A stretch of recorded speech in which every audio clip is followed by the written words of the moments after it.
अस्सलाम वालेकुम, मेरा नाम मोहम्मद असदुल्ला है। आप इस वक्त मेरा यूट्यूब चैनल देख रहे हैं। मॉडर्न साइंस ये कहती है कि हमारा माइंड एक रिसीवर की तरह है जो कि सिग्नल्स को जिस कायनात में बिखरी फ्रीक्वेंसीज़ को जिस पे ट्यून होगा वैसे अट्रैक्ट करेगा। जैसे आप टीवी को एक ख़ास चैनल पे ट्यून करते हैं, वही चैनल की स्क्रीन शो होती है, वैसी आवाज़ शो होती है। आप रेडियो की फ्रीक्वेंसी सेट करते हैं, वही रेडियो की आवाज़ें आपके कानों में आती हैं या आपके रेडियो से सुनाई देती हैं। आप एक ख़ास सिम डालते हैं तो उसी सिम के सिग्नल्स आते हैं। इसी तरीके से हमारा माइंड भी एक टाइम पे एक ही चीज़ पे फोकस कर सकता है, इधर वो नेगेटिव होगा, पॉजिटिव होगा, या जिस तरह की फ्रिक्वेंसीज भी पे आपने अपना माइंड को अट्यून किया होगा उस फ्रिक्वेंसी पे आपका माइंड वर्क कर रहा होगा।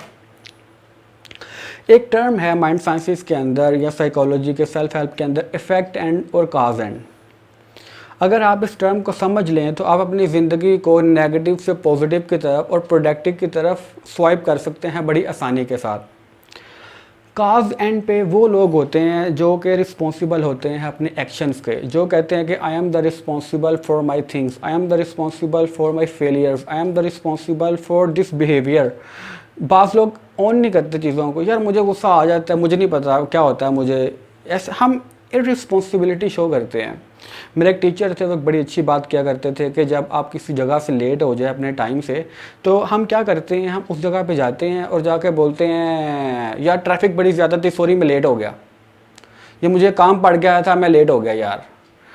हम सिर्फ इसको रिस्पॉन्सिबल होने के लिए हमने बस थोड़ा सा सेंटेंस स्ट्रक्चर चेंज करना है।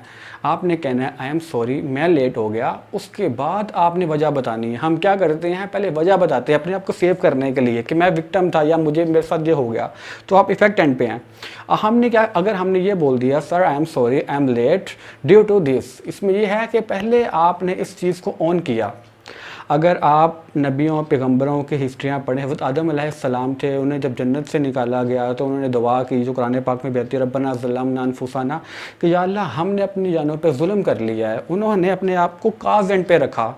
इस तरह यूनुस अलैहिस्सलाम को जब मछली के पेट में थे, अल्लाह ताला ने उनको एक इम्तिहान में डाला था, तो उन्होंने कहा था ला इलाहा इल्ला अंता सुब्हानका इन्नी कुन्तु मिनज़ ज़ालिमीन, कि बेशक हम ज़ालिमों में से हैं, मैं ज़ालिमों में से हूँ।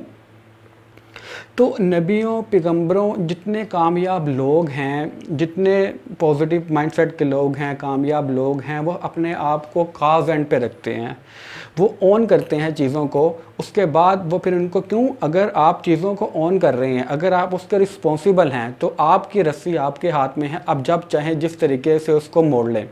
दूसरी तरफ वो लोग जो हमेशा लोगों को ब्लेम करते हैं, जिनकी ब्लेम गेम होती है, ये उसकी वजह से नहीं हुआ, मेरी फैमिली की वजह से नहीं हुआ, फ़लाँ बंदे की नज़र लगी मुझे इस वजह से नहीं हुआ, तो ये लोग इफ़ेक्ट एंड पे हैं। इनका रस्सी जो है वो किसी दूसरे के हाथ में है।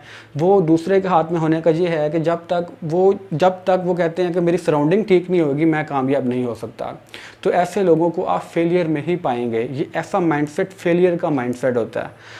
आपने क्या करना है, सिर्फ चीज़ों की रिस्पॉन्सिबिलिटी लेनी है।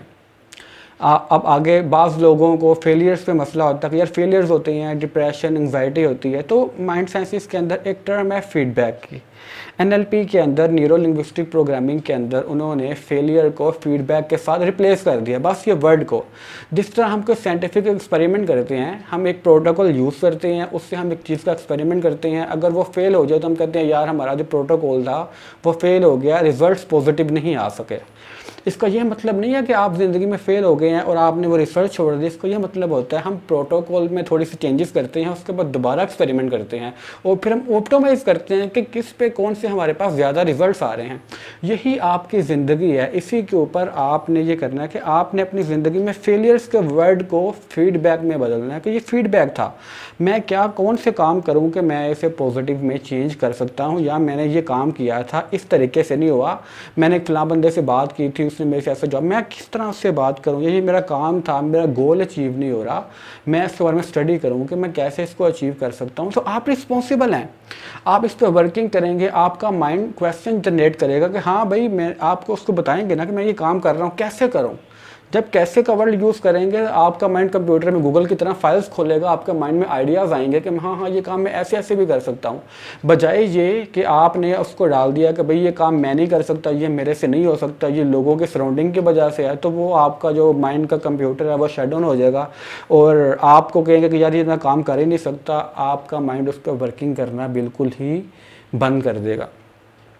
तो सिर्फ इस चीज़ को समझें कि आपने अपने एक्शंस का रिस्पॉन्सिबल होना है।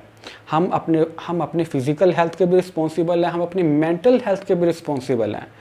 हमें जिस तरह हम अपनी फ़िज़िकल हेल्थ का केयर करते हैं, हम कोई जॉगिंग करते हैं, वॉक करते हैं, हेल्थ कॉन्शियस हैं, डाइट करते हैं, कोई ख़ास विटामिन्स, ख़ास कैलोरीज़ की हम ग़िज़ाएँ खाते हैं, इसी तरह मेंटल हेल्थ भी आपकी अपनी रिस्पॉन्सिबिलिटी है। आप इस चीज़ के आपको अपने ऊपर क्या कहते हैं कि एक पहरेदार बन के माइंड में बैठना पड़ेगा। किस तरह के थॉट्स आप सोच रहे हैं, कैसी थॉट्स आ रही हैं, क्योंकि वही आपके एक्शंस बनेंगे। इसके साथ बाज़ लोग कहते हैं कि अगर हम हर चीज़ के रिस्पॉन्सिबल हैं तो भाई फ़लाँ बंदा गुस्सा आ जाता है, मुझे उस पर दुख होता है, या हर चीज़ वो बंदे के साथ कोई बुरा हो गया, मैं इसका रिस्पॉन्सिबल हूँ।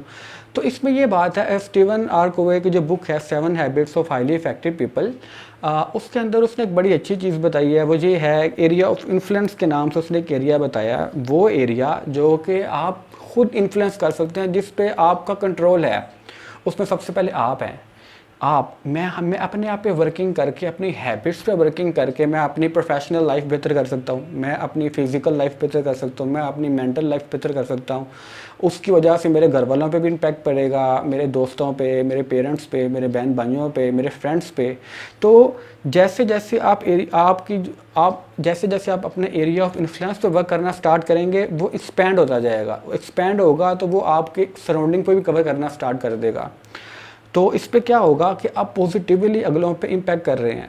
दूसरी तरफ अगर आप ब्लेम करते हैं और आप लोगों को कंट्रोल करने की तरफ जाते हैं बजाय अपने पे वर्क करने के, आप घर वालों को चेंज करने लग पड़ते हैं, आप सोसाइटी पे डायरेक्ट के चले जाते हैं, तो आपका एरिया ऑफ इन्फ्लुएंस कम होता जाएगा। आप एंड पे फेड अप हो जाएंगे, आपको सुसाइडल थॉट्स आएंगी, आप डिप्रेशन में चले जाएंगे, आप मायूसी में चले जाएंगे। क्यों? आप सिर्फ अपने आप को बदल सकते हैं, आप लोगों को नहीं बदल सकते। हाँ, आप अपने आप पे वर्क करके ऐसा सिनेरियो क्रिएट कर सकते हैं कि वो लोगों पे पॉजिटिवली इम्पैक्ट करे। तो ये छोटी सी बातें हैं, सिंपल सी बात है। हमें जज करना है कि हम काज एंड पे हैं कि इफ़ेक्ट एंड पे हैं। शैतान इफ़ेक्ट एंड पे था, उसने कहा था या अल्लाह तूने मुझे गुमराह किया। हज़रत आदम अलैहिस्सलाम काज एंड पे थे कि या अल्लाह उन्होंने चीज़ का गलती का इतराफ़ किया। वो बाकी इस्लामिक बातें तो अपनी जगह पे हैं, जिस तरह गलती का इतराफ़ किया। तो आप अपनी फेलियर्स को, आप अपनी हैबिट्स को, अपनी लाइफ को अपनी रिस्पॉन्सिबिलिटी बनाएं, लोगों को ब्लेम करने के बजाय। तो इंशाल्लाह ताला आपकी ज़िंदगी के अंदर पॉजिटिव चेंज आएगा। इंशाल्लाह ताला मैं मिलता हूँ आपको अगली वीडियो में। तब तक के लिए अल्लाह हाफ़िज़।